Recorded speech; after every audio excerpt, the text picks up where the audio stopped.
Olá, pessoal. Eu sou a Ana Carolina e hoje eu vim aqui conversar um pouquinho com vocês sobre o trabalho da assistência social espírita que é desenvolvido nas casas e nas instituições espíritas. Bom, para a gente começar esse nosso trabalho de hoje, esse momento de reflexão, eu gostaria de trazer aqui uma página de abertura para a gente respirar, agradecer e se conectar com esse momento. A página que eu trago hoje, ela é do Evangelho segundo o Espiritismo, é o item 1 do capítulo 13, não saiba a vossa mão esquerda, o que dê a vossa mão direita, e tá lá, né, o título do item é Fazer o bem sem ostentação. Diz o item 1.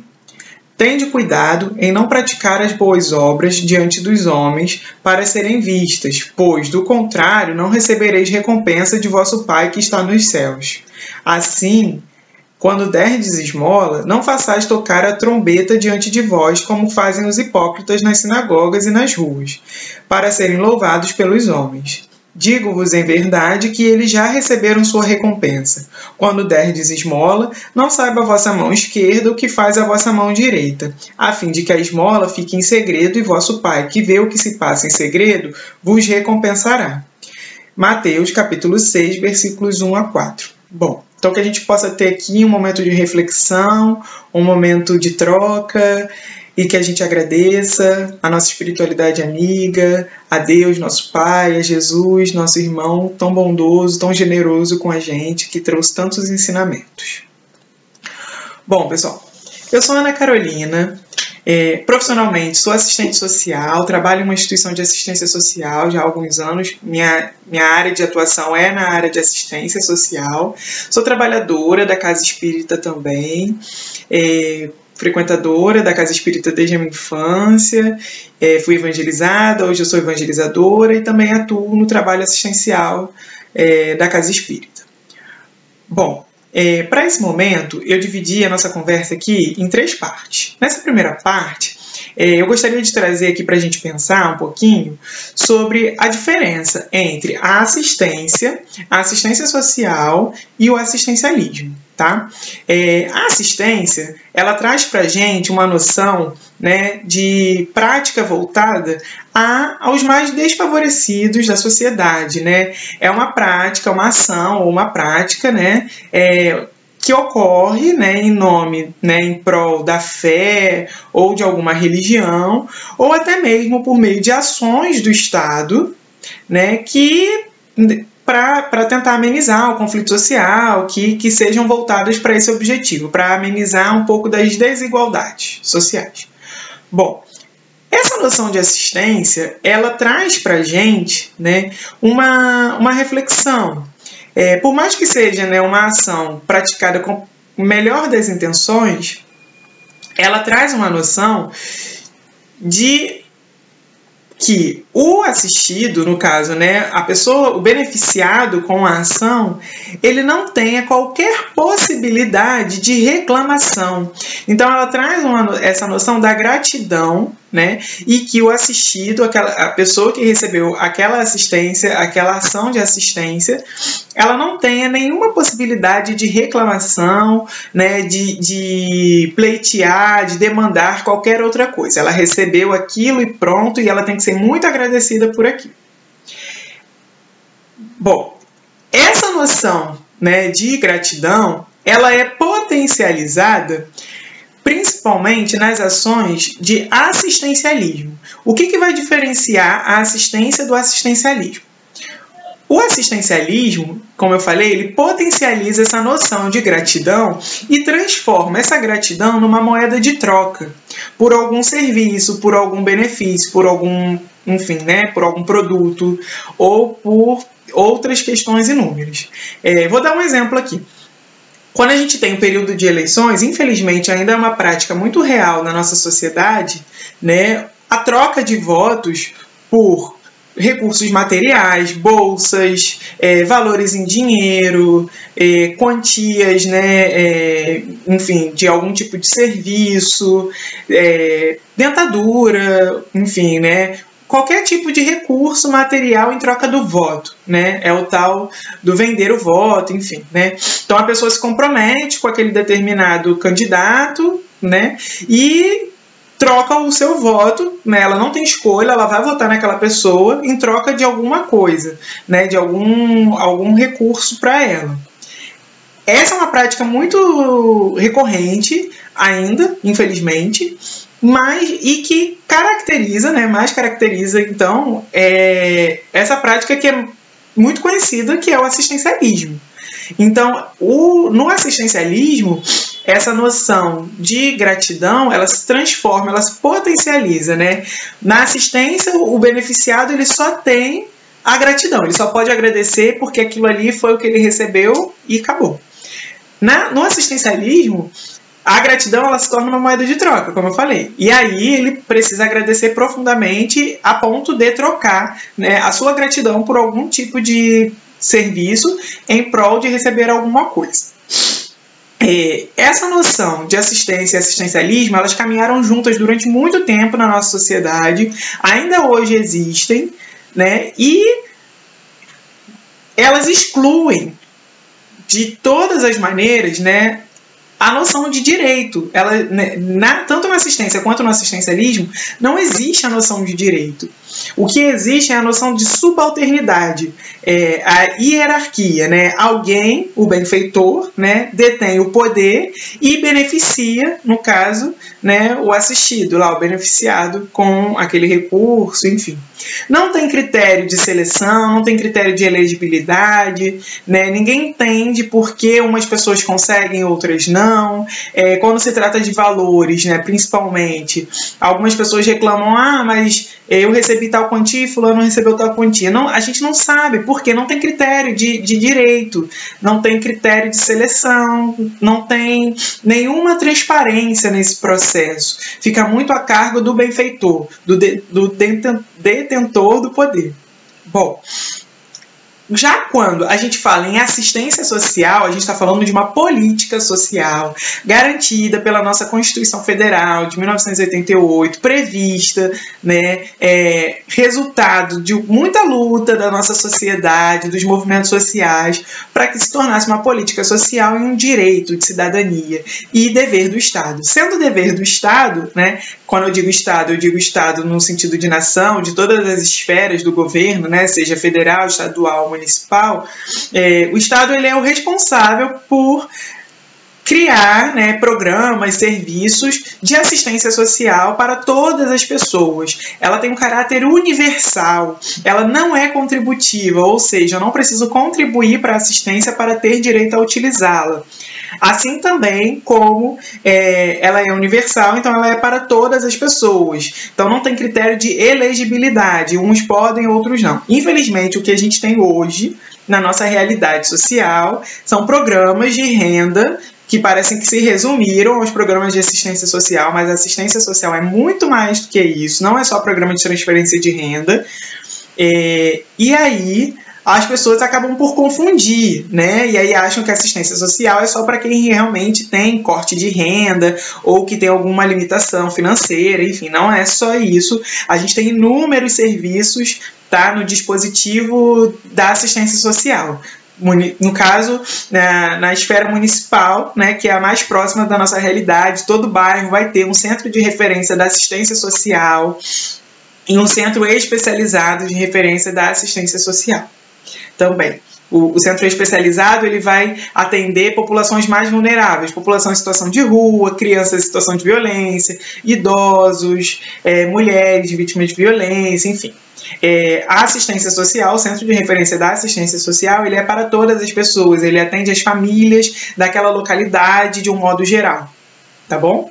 E aí, essa assistência social, enquanto política, né, ela foi estruturada tardiamente, ela compõe o tripé da seguridade social, junto com a saúde, que também é universal, materializada aí no SUS, e com a Previdência Social, que não é universal e é contributiva, ela tem essa diferença. A Previdência Social, a gente precisa contribuir mensalmente durante toda a vida para que a gente minimamente garanta aí um futuro, né, uma renda futura numa aposentadoria. Então, ela é para quem contribui, ela é contributiva, diferente da assistência social e da saúde, que é para todas as pessoas e não é contributiva. Qual é o contexto geral que a gente tem da assistência social no Brasil, né?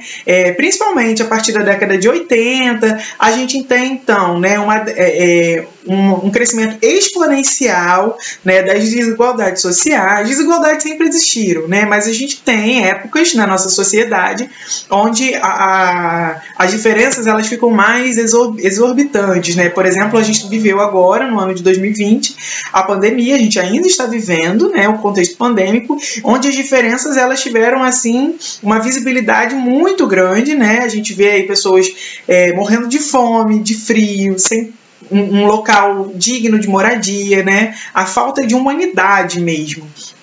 E aí, nesse contexto geral, a gente tem, então, né, uma crise econômica no Estado, né, quando eu digo Estado, ainda falando do Estado-nação, e aí as políticas sociais são logo atingidas. Então, a assistência ela passa, né, a abrir brechas para que as instituições religiosas, as instituições não governamentais possam, então, entrar e ser uma mão, um braço, quase, né, nesse trabalho que deveria ser coberto pelas políticas sociais, pelos programas sociais.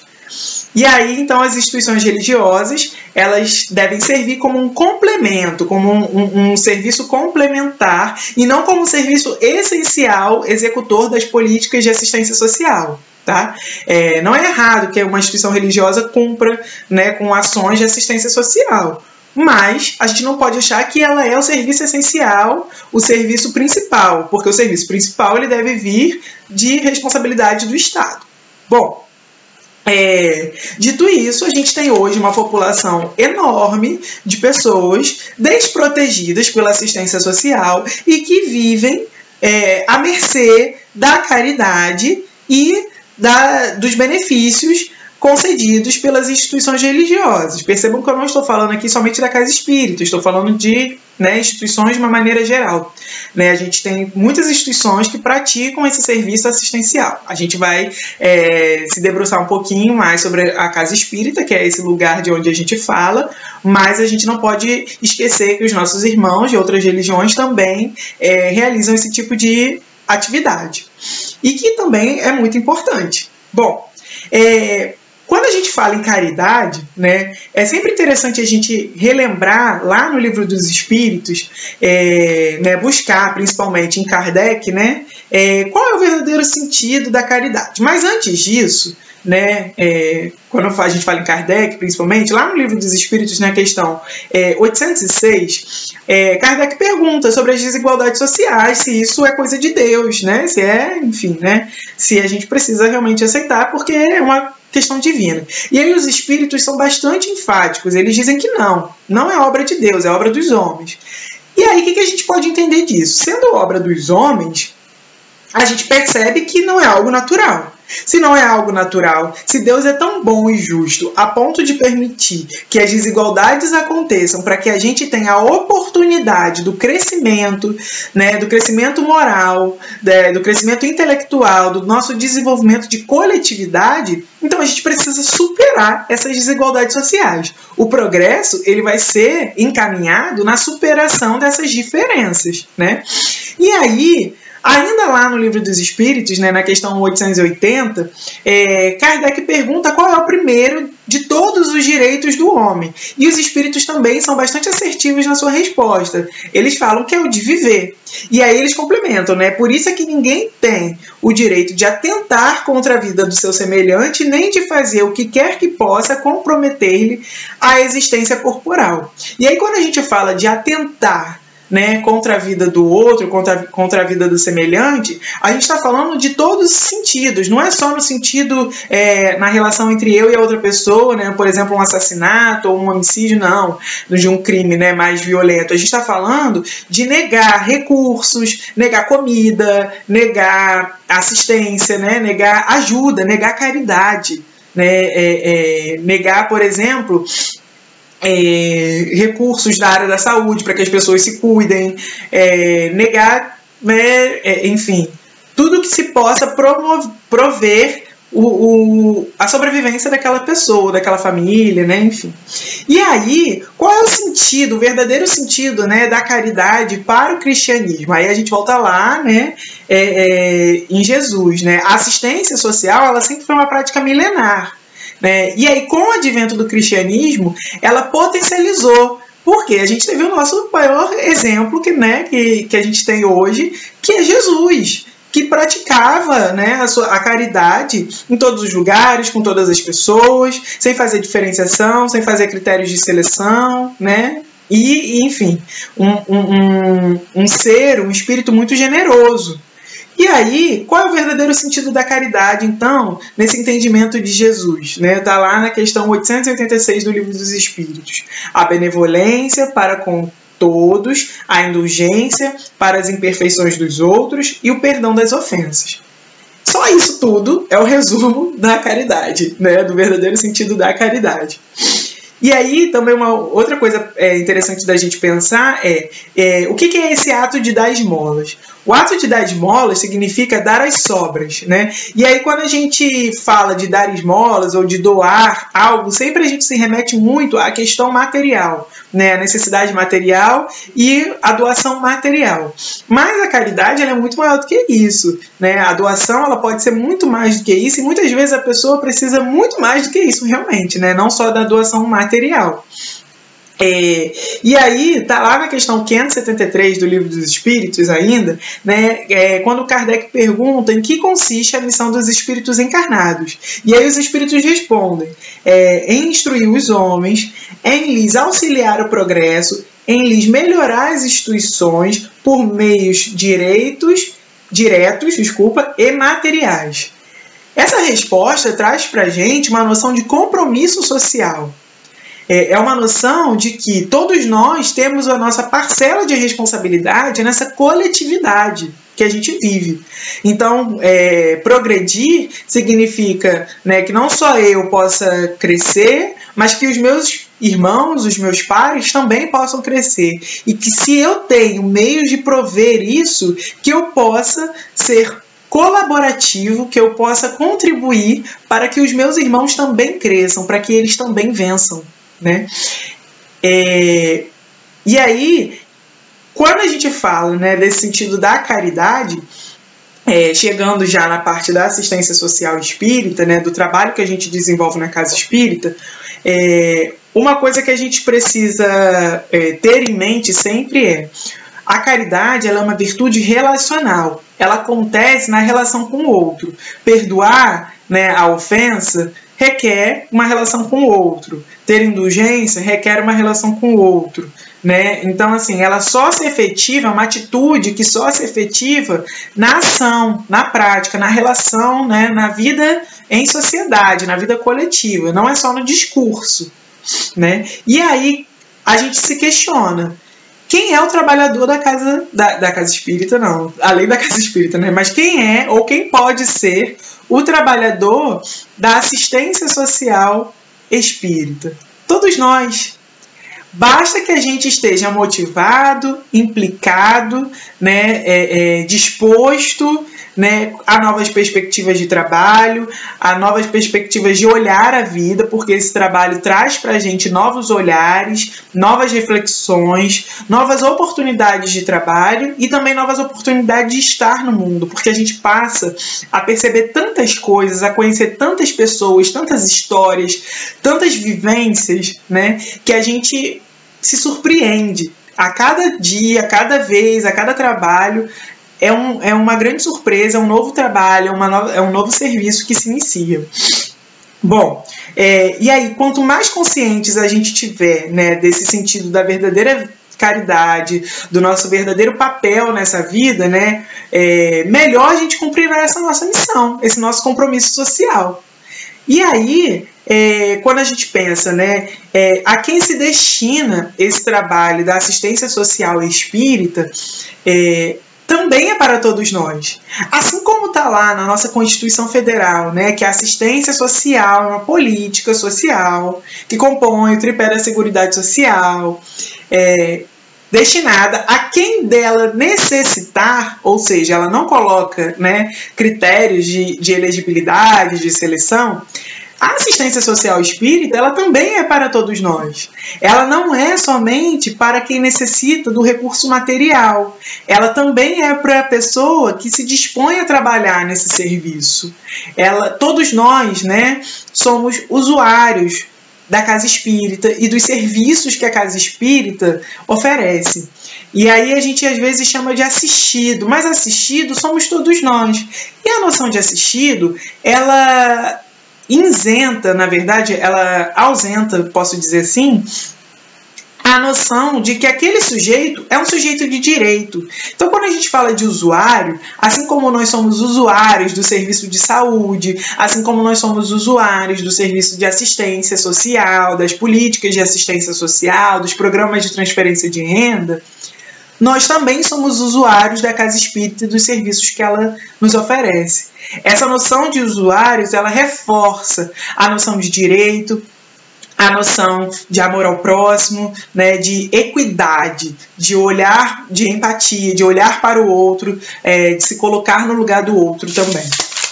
Bom, e aí, onde esse serviço pode acontecer? Eu gosto sempre de trazer como referência, para a gente pensar esse serviço da assistência social espírita, o Mário Barbosa, que foi um assistente social, profissionalmente falando também, trabalhador muito importante do movimento espírita e que trouxe para a gente essa experiência dele, né, da convivência, dos serviços de convivência que ele destinava, que ele planejava junto com outras pessoas para o trabalho assistencial espírita. E aí o Mário Barbosa ele vai falar que o trabalho assistencial ele precisa acontecer num espaço de convivência. E o que é esse espaço de convivência? Né? Não é um espaço ideal, com salas fechadas, cadeiras, não, nada disso. O espaço de convivência ele é um espaço relacional, é o espaço que a gente tiver. É o espaço que a gente puder realizar esse nosso serviço. Se vai ser numa salinha, num salão ou num prédio inteiro, não interessa. O mais importante é que esse espaço seja de convivência, de vínculo, de relação, né? É um espaço de sentir, de vivenciar. Né? E aí é interessante a gente lembrar como é que Jesus trazia para a gente. Como é que ele fazia as suas práticas de caridade, né? Era na rua, era na casa das pessoas, era nos lugares de natureza, né? Sempre onde as pessoas estavam. Então, a convivência, o serviço de convivência, o trabalho assistencial espírita, ele vai acontecer onde estiverem as pessoas, né? Mas assim, o Mário Barbosa lembra uma coisa importante, não é pra gente sair por aí, né, fazendo pregações, obrigando pessoas a se tornarem espíritas, nada disso. Ele diz, né, que não é pra gente sair por aí fazendo proselitismo, mas que a gente possa sim colocar nesse espaço, né, pessoas dispostas para criar, para planejar, para vivenciar esse espaço relacional, esse espaço de afeto, esse espaço onde se reconhece o outro como uma potência, como um filho de Deus. Bom, né, é um espaço de relações fraternas. É um espaço de conversação, de palavras, de gestos, de sentir, de ouvir. É um espaço muito importante para se ouvir as pessoas. Muitas pessoas, quando buscam o serviço assistencial das instituições religiosas, elas vão buscar aquilo que a sociedade negou durante toda uma vida para elas. E elas querem ser ouvidas, elas querem falar. Ali, naquele local, é o local que elas podem ter voz, que elas podem ser escutadas. Então, a escuta ativa do trabalhador da assistência social espírita é muito importante. Ele precisa estar disponível para ouvir. E não é ouvir daquele jeito que a gente ouve, já formulando o que a gente vai falar, né, com respostas prontas, mas não, é ouvir de coração aberto, de mente aberta. E aí, uma outra coisa que também é fundamental, né, nesse serviço da assistência social é a gente diminuir as hierarquias. Ele precisa ser o mais horizontal possível, né? As relações precisam ser transparentes, horizontais, né? E também, claro, né, é um trabalho que requer, né, planejamento, tempo, Então, assim, não é um trabalho que eu posso fazer quando me der vontade, pura e simplesmente. Se eu me comprometo com o serviço assistencial da minha casa espírita, é um trabalho que eu preciso ter assiduidade, que eu preciso ter pontualidade, participação, porque é um trabalho de vivência, a gente está trabalhando com vidas, assim como todos os outros trabalhos da casa espírita. Mas, assim, esse é um trabalho especial, porque é um trabalho onde a gente cria vínculos com aqueles usuários, com aquelas pessoas que vão em busca da ajuda material, da ajuda moral.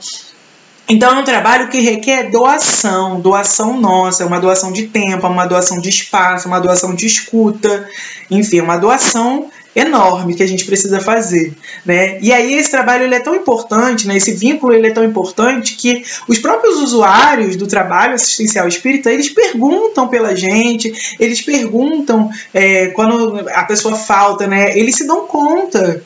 Claro, porque é um trabalho de presença, é um trabalho de presente e de presença, né? E aí, então, é importante a gente estar atento, ainda nesse trabalho da assistência social, se a nossa casa espírita, se a nossa prática da instituição espírita, ela está fazendo, né, um trabalho de manutenção das desigualdades, ou se ela está fazendo um trabalho real de noções de direito, de cidadania, de permitir que aqueles usuários ganhem autonomia. Por quê? É muito comum a gente escutar em algumas casas espíritas, por exemplo, as pessoas falando assim: nossa, mas essa família está aqui há tantas gerações, já teve a mãe, já teve a avó, já teve a mãe, agora está a filha com os filhos, enfim. Gente, isso não é para a gente se orgulhar, né? Isso é para a gente se preocupar. Por que essas famílias estão há tantas gerações, né? O que a gente está fazendo, como que a gente está contribuindo para que essas famílias consigam ganhar autonomia, buscar outras condições favoráveis de vida? Claro, a gente não pode esquecer que existem os fatores externos que são muitas vezes maiores do que as nossas ações, né? Claro, o trabalho da casa espírita, como eu falei, ele é um trabalho complementar. Às vezes ele é um pontinho naquela semana para aquelas famílias, mas ele é importante. Mas, de qualquer forma, ele precisa ser um trabalho, né, feito com seriedade. Um trabalho onde a gente não torne as nossas ações numa bengala, né, numa dependência para essas famílias. Porque a gente precisa pensar o seguinte: e se acontecer algum dia desse trabalho precisar ser finalizado? Aonde essas pessoas, né, vão buscar ajuda? Como que essas pessoas vão buscar também crescer, né, nas suas vidas materiais, crescer nos seus sentimentos? A gente precisa oportunizar que elas ganhem, né, essa vivência, que elas vivenciem essas experiências e não, né, ficar preso, né? Criar vínculo não é prender a pessoa, né? Criar vínculo é criar vínculo de afeto, mas também ao mesmo tempo possibilitar que essas pessoas ganhem, né, a vida e possam crescer e possam, quem sabe futuramente também ajudar outras pessoas, né? Quando a gente oportuniza que essas pessoas sejam ajudadas, a gente também oportuniza que elas, né, futuramente possam ajudar outras pessoas. E aí, para a gente finalizar aqui, existem algumas situações muito recorrentes na casa espírita, né, que aparecem nesse trabalho e que não é para a gente repudiar, não é para a gente julgar, né? Às vezes a mentira, ela é muito recorrente nas narrativas, nas histórias dessas pessoas que vão buscar o trabalho da assistência social espírita. Essas pessoas, elas foram tão atravessadas por tantas negações, por tantas violências, por tantas opressões, que elas criam narrativas que não competem com a realidade que elas vivenciam, com a verdade. E aí elas precisam se valer desse recurso da mentira para serem escutadas, para serem ouvidas, porque elas estão cansadas de gritar nos espaços onde ninguém dá voz para elas, onde ninguém escuta elas. E aí, às vezes, a gente vai percebendo, né, ao longo do tempo, né, as narrativas, as histórias de vida, não cabe a gente a julgar, né? Cabe a gente a trabalhar essa virtude da verdade, da honestidade. E é nesse trabalho da assistência social, é nesse trabalho da evangelização que a gente vai possibilitar isso, essa mudança, essa transformação de comportamento. Outra coisa também que é muito comum nesse trabalho da assistência social é a pessoa chegar com muita fome e ela não conseguir fazer nada a não ser pensar em comer, em comida, em comer. Porque a gente, quando a gente fala de fome, a gente está falando de uma fome de dias, né? Não é essa fome que a gente sente entre uma refeição e outra, onde a gente está com fome, a gente planeja o que vai comer, a gente tem escolhas. Não é essa fome, é uma fome de falta de perspectiva, onde a pessoa abre mão muitas vezes, né, de se alimentar para alimentar os mais novos ou os mais velhos, onde as pessoas não têm perspectiva nenhuma se vai ter, né, comida no dia seguinte ou no momento seguinte. E aí é de uma crueldade sem fim a gente obrigar uma pessoa a assistir uma palestra ou uma roda de conversa, sei lá, o que quer que seja, durante 1 hora para depois ela ainda comer, né? Sendo que a gente pode oferecer generosamente o nosso alimento antes. A gente pode oferecer para que essa pessoa, né, como está lá no Evangelho segundo o Espiritismo, né, é alimentar o corpo, né, para que se abra disposição para o alimento da alma, né, que é o alimento do conhecimento, e aí é alimentar a fome da alma, né, a fome do conhecimento, a fome do sentimento, enfim. E também as situações de violência, que também é muito comum na casa, né, nesse trabalho, né, surgirem situações de violência, pessoas violentas, agitadas, agressivas em suas falas, nos seus comportamentos. Também não cabe a nós a julgar, nem tratar a pessoa de igual maneira, né? A gente precisa tratar oferecendo sempre o exemplo, oferecendo sempre o amor, o afeto, para que nós, né, através dos nossos exemplos, possamos contribuir, colaborar para que essa pessoa perceba a diferença de como ela é tratada ali, de como ela pode também tratar outras pessoas. Então, é o que eu falei, né? Essas pessoas, elas são atravessadas durante toda uma vida por violências, por negações, por opressões inúmeras, né? Pelas faltas. E aí, quando elas vão se relacionar com outras pessoas, elas acabam reproduzindo também esse tipo de comportamento, esse tipo de ação. Então não cabe a nós a julgar, cabe a nós colaborar para a transformação, para a mudança. E finalizando aqui o nosso trabalho, esse nosso momento de reflexão, né, esse trabalho assistencial da Casa Espírita, ele deve criar condições para que todas as pessoas possam desenvolver as suas capacidades, as suas potencialidades, como eu falei, né, não é fazer a manutenção das desigualdades sociais. Isso a gente já tem na sociedade.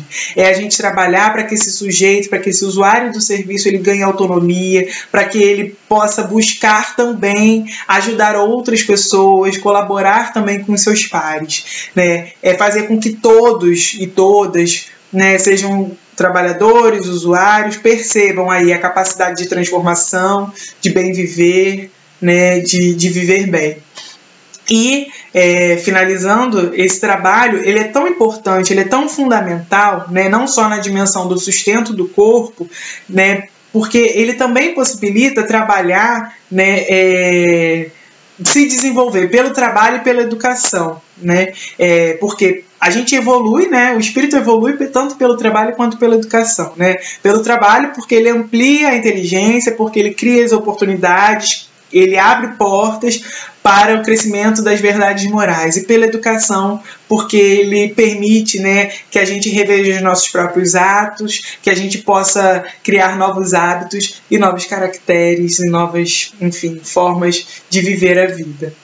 Eu agradeço, eu espero ter contribuído um pouquinho, e eu me coloco à disposição em caso de dúvidas também, podem me procurar, podem, enfim, se a gente quiser trocar, conversar. Muito obrigada e uma boa noite para todos nós. Que a paz de Deus esteja em nossos lares e em nossos corações. Que assim seja.